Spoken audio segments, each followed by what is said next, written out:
Good morning. If you could take a seat, we'll get started. Welcome.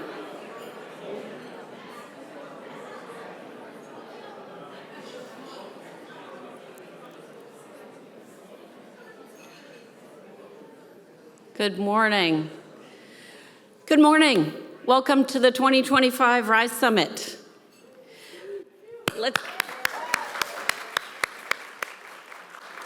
We are so glad that you've chosen to join us here today, and a special welcome to our online participants. I am Tricia Coates, and I lead the intrepid team at the Leahy Institute for Rural Partnerships. We support collaborations between UVM faculty and staff and Vermont organizations for the benefit of our community. I hope you sense our enthusiasm for the work and for this event. And we too are hopeful for a good dose of connection. We've left time in the schedule today for you to connect. A great big dose of partnership, certainly lunch, a lot of knowledge, and I'll just pick out the word freedom. So we hope for a good dose of all of those things. UVM people are bringing their talent, knowledge, skills, and curiosity off campus and into communities here in Vermont and around the world to support understanding and hopefully solutions. Research engineers working with Vermont utilities to make our electric grid more resilient and efficient. College of Education faculty partnering with Vermont community schools to support the best outcomes for students. Our Center for Rural Studies, exploring with the state of Vermont just how the university might provide needed technical assistance for our rural towns. Can microbots be deployed to remove microplastics from our water supply? Stay tuned for a report that will come from a new collaboration between a Vermont company and UVM researchers.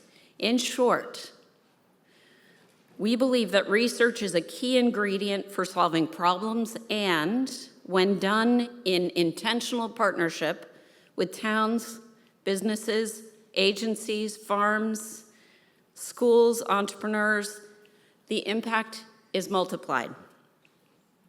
For example, more examples, a collaboration between technical experts at UVM and regional planners is creating interactive maps that reflect the practical needs of planners working on housing challenges in Vermont. A partnership between UVM Extension and farmers' watershed groups is, together, framing research and the use of resulting data in ways that will be useful to farmers. Our Water Resources Institute leaders are working with their peers across the region to set up weather monitoring that pinpoints in a new way where flash flood hazards are most likely to strike in Vermont. Research has an essential role to play for us in finding practical solutions to some of our toughest challenges. Research is a public good. Today at RISE, our speakers, panels, and workshops will provide a look at just how these partnerships come together, how they work well, and how we talk about them so that everyone understands their value. We hope we are breaking down walls that often exist between universities and the community. Round 3 of the Leahy Institute Partnership Grants is open as of now.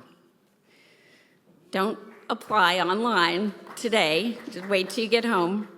These grants fund research projects that are responsive to community needs and reflect the collaboration of researchers with partners on the ground. Find lots of helpful information about our grants on our website or ask a member of our team here today. At the Leahy Institute, we think a lot about and we love the place where we are privileged enough to do this work, and we are aware of its complexity. As such, I would like to offer our land acknowledgement.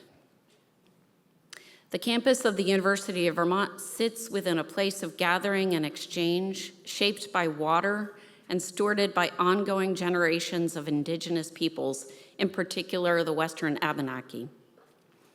Acknowledging the relations between water, land, and people is in harmony with the mission of the university. Acknowledging the serious and significant impacts of our histories on Indigenous peoples and their homelands is a part of the university's ongoing work of teaching, research, and engagement, and an essential reminder of our past and our interconnected futures for the many of us gathered on this land. UVM respects the Indigenous knowledge interwoven in this place and commits to uplifting the Indigenous peoples and cultures present on this land and within our community. We invite all people to our table to work in partnership with us to make our place better. Before I make introductions, I'd like to acknowledge a few people here who have supported our work at every turn. Provost Linda Shadler is here later, or here. Hi, Linda. Provost Linda Shadler, big round of applause. Has supported our work at every turn, interim provost and senior vice president. Thank you, Linda. Vice president for research and economic development, our very own Kirk Dombrowski. Thank you. Thank you also for our congressional delegation, Senators Sanders and Welch and Congresswoman Ballant for their work, their support of this work, and for sending representatives to join us today.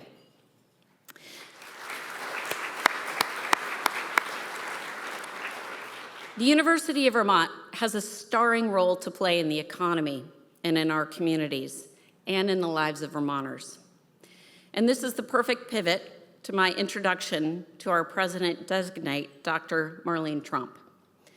Throughout her career, and most recently during her tenure as president of Boise State University in Idaho, building partnerships on and off campus has been her go-to and highly effective leadership strategy.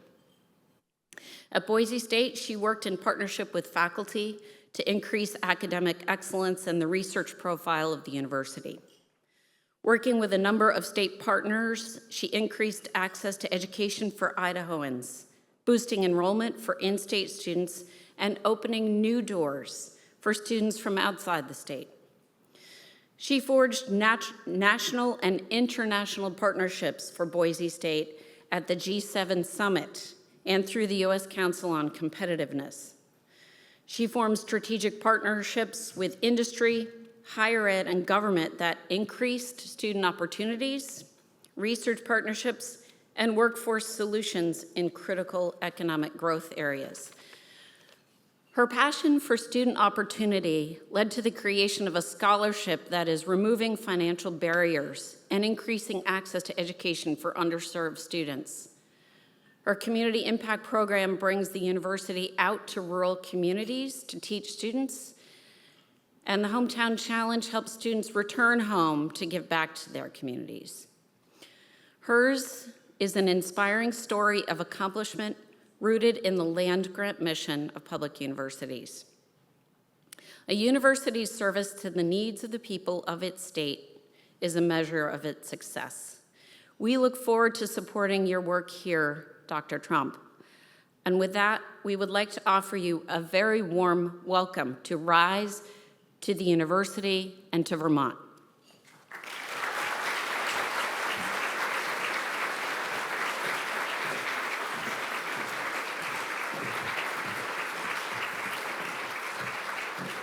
Good morning. It is such a delight to see all of you here.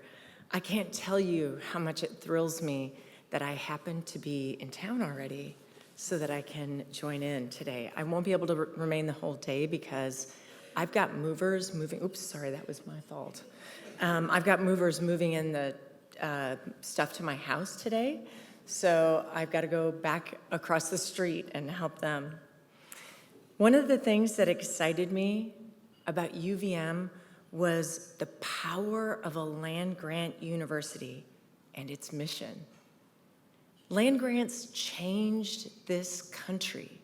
They helped make this country what it was, a powerhouse. And they did that by tapping in to the extraordinary talent across states. University education was the province of the privileged few prior to the land-grant university. And one of the extraordinary things about being at UVM is it was imagined and written into law from this state. Justin Morrill, the senator from Vermont, conceived of, collaborated with his partners, and wrote the Land-Grant Act that created land-grant universities. His desk sits in my office. It's a reminder to me every day of the power of this work, because when he crafted that legislation that President Lincoln signed into law, it changed the tide of the future. And if you think about that moment, a moment of civil war in our country, which doesn't feel so far from the moment we inhabit today. If you think about that moment in a period of crisis, a senator and a president said, for the future of this country and its people, for the future of innovation and creation, for the future of the communities that a state is made up of, we must work together to educate, in the language of the Morrill Act, the sons of farmers and mechanics. Now we think much more broadly about who that is. But it actually said education, higher education, is for all. And we've come to understand that in a much broader way as time has gone on. We've come to recognize that in order for institutions like universities to serve, we can't just expect people to come to us. We must reach out to them. We must travel to them. We must connect with them. We must ask them what we need. The land acknowledgement is a profound testament to that. Our communities make up who we are, and when we strengthen our communities, we change the future of the state, of the nation, and of the world. So the power of the Land-Grant Act is a power of people, projects, and connections. And today, you're going to get to hear so much about that incredible work. Community begins when universities, for the university, when universities show up for the community. The Leahy Institute is a powerful testament to that, but there are so many other ways in which the university is doing that work. And a part of the excitement of this event is to make that, render that visible, and to help our faculty continue to connect, and our staff continue to connect, and our students continue to connect with people outside the walls of the universities. Universities that are public land grants were never meant to be ivory towers. They were meant to reach out and serve, and that's the mission of this work. I myself grew up in a rural community, and the first time a newspaper reported that I came from a rural community, I was a little bit offended because I grew up in a town of 7,000, which in Wyoming is huge. It's huge, like towns that have like 86. Now that's rural. I lived in a city by Wyoming standards.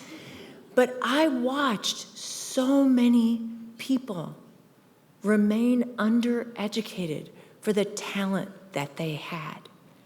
I watched some of the brightest people in my high school because they couldn't leave their families, never get access to an education. The world is changing, universities are changing. We recognize our commitment to serve. We recognize our commitment to connect, and it harkens back to that original mission. I have the extraordinary privilege right now of serving on the board of the Association of Public and Land-Grant Universities. And I have the exceptional privilege of chairing the Commission on Economic and Community Engagement, and of serving on the Council of Chancellors and Presidents for Public Impact Research, which was a consortium of universities that wanted to partner with important organizations like APLU and like the ACE, the Association for Higher Education. So today you're going to get to learn more about that, and the day will close with an amazing group of leaders from the university and the state who can talk about what we can do together. I am very grateful this morning that I get to introduce to you Mark Becker, who's going to be our keynote speaker. I am so fortunate to know Dr. Becker. Dr. Becker is the president of the Association of Public and Land-Grant Universities, a membership organization that fosters a community of university leaders collectively working to advance the mission of public research universities in the US, Canada, and Mexico. Becker, who became president of APLU in September 2022, came to the association with a deep knowledge and appreciation of the association, having previously served as a member of its board of directors and as chair of the board for the Coalition of Urban Serving Universities, which has a permanent partnership with APLU and something for which he was a vocal and leading advocate. Prior to leading APLU, Becker spent more than 3 decades at many different types of universities that comprise APLU's membership, having served as a postdoctoral fellow, professor, dean, provost, and president at flagships, land grants, and urban serving institutions. Most recently, Becker served as president of Georgia State University from January 2009 to August of 2021. He led the transformation of Georgia State from a formerly little-known commuter school into one of the nation's premier urban research universities. During his tenure, Georgia State was one of the fastest-growing research universities in the nation. As sponsored awards more than doubled, the university became a widely recognized national leader in the introduction of innovative programs and initiatives to foster student success. Under Becker's leadership, the university became one of the most diverse universities in the country, led the nation in eliminating disparities in graduation rates based on race, ethnicity, or income, and was the first nation among nonprofit institutions in graduating Black students. Georgia State's consolidation with Georgia Perimeter College in 2016 brought the university's student enrollment to more than 50,000, making it the largest institution in Georgia. Becker's data-driven approach to advancing the university became a hallmark of his tenure, and as was his work to ensure the benefits of the university were felt by all. His engagement with community, business, and government leaders, along with the university's growing footprint in the city, helped revitalize downtown Atlanta while fostering a deep engagement in the greater region.